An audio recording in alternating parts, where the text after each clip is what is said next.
So I'm just going to go through these and just with a backlight you can see how much royal jelly there is. Any that don't have a larvae or don't have enough royal jelly, we just set aside. With a little bit of pressure, those cells come off the melted beeswax fairly easily.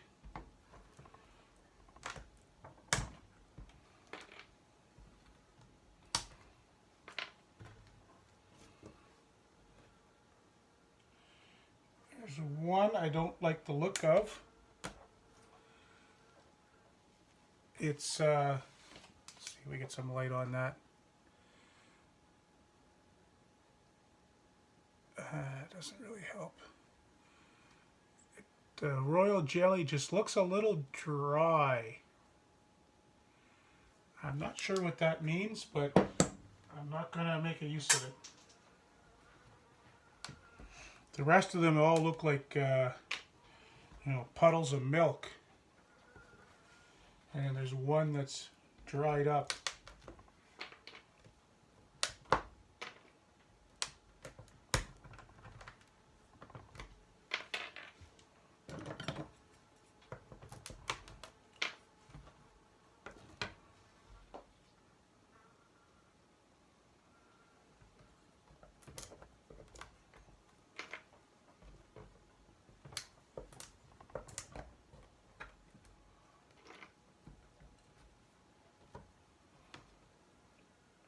Doesn't look like any of these bars are perfect.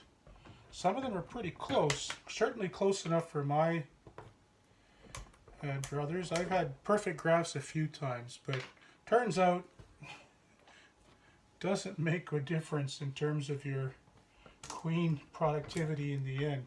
If there was a way of grafting that guaranteed a queen would live 4 years instead of 3, or 3 years instead of 2, I get pretty excited about that. Now here's another thing. One of these is capped. I must have grafted one that was just a bit older than the rest. She would hatch early on me, so I'm going to take her out of circulation too.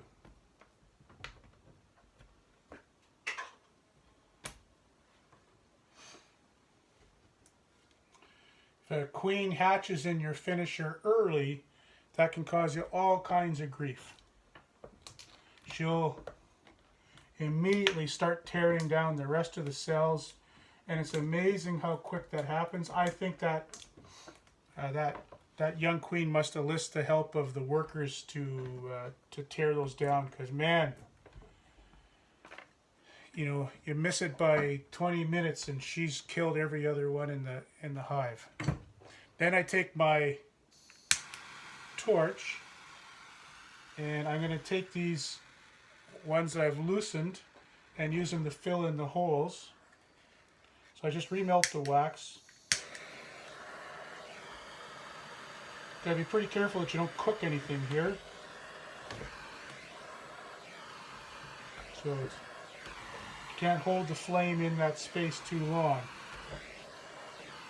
without resulting in something that would make a better meal than it would a queen.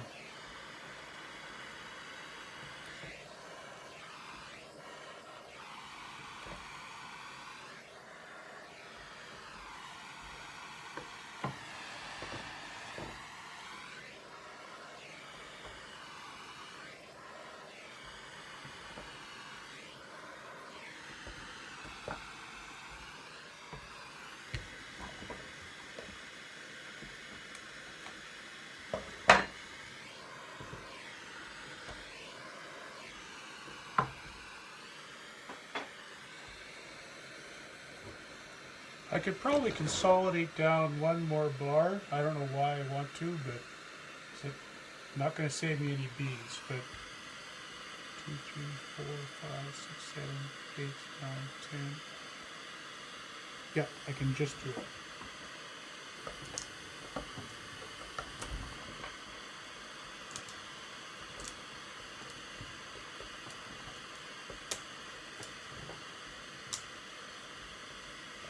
Here's an old JZBZ cell, no pin on the bottom, and a wider base.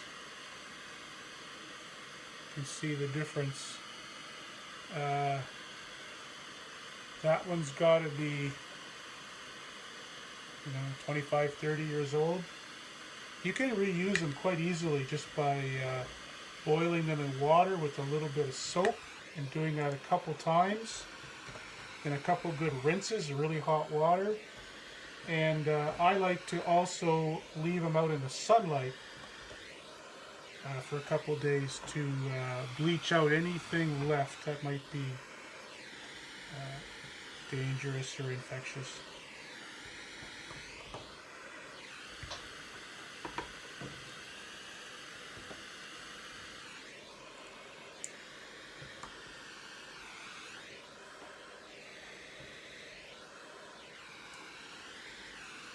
I smushed that one a little bit.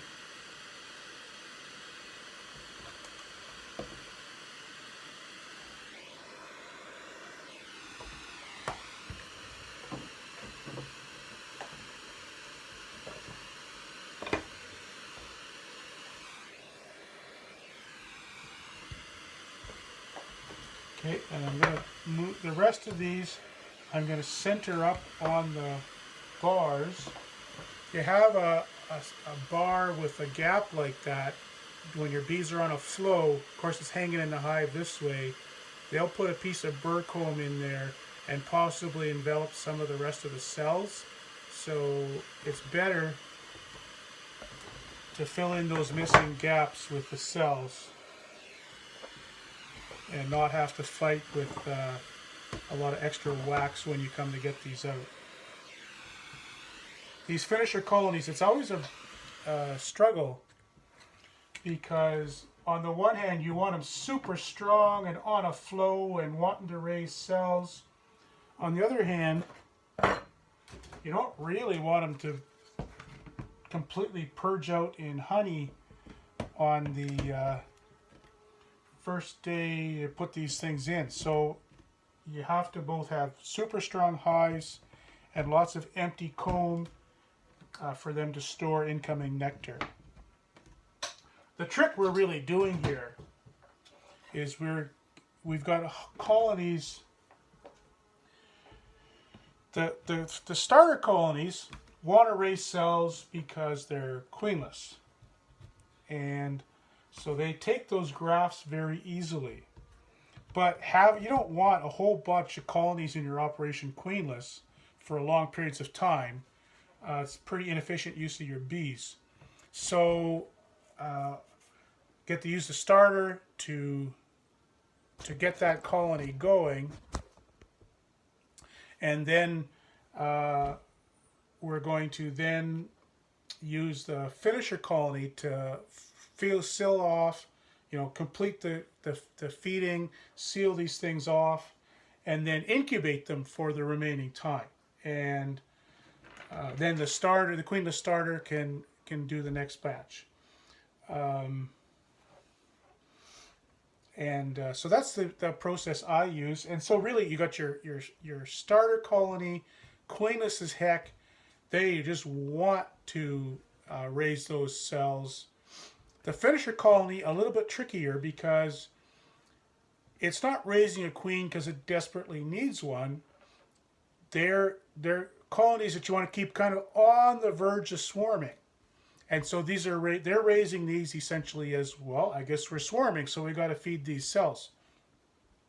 And so keeping them on that balance point of strong enough to be thinking swarming is something they want to do, but not actually swarm, or essentially you're cutting off the swarming impulse by removing the cells on the couple days early, just before those they would want to. And occasionally the finishers will swarm on their own and you got to go pull them out of the tree. All right, I'm going to go put these in the finisher colony and then I'll be back to do a fresh graft.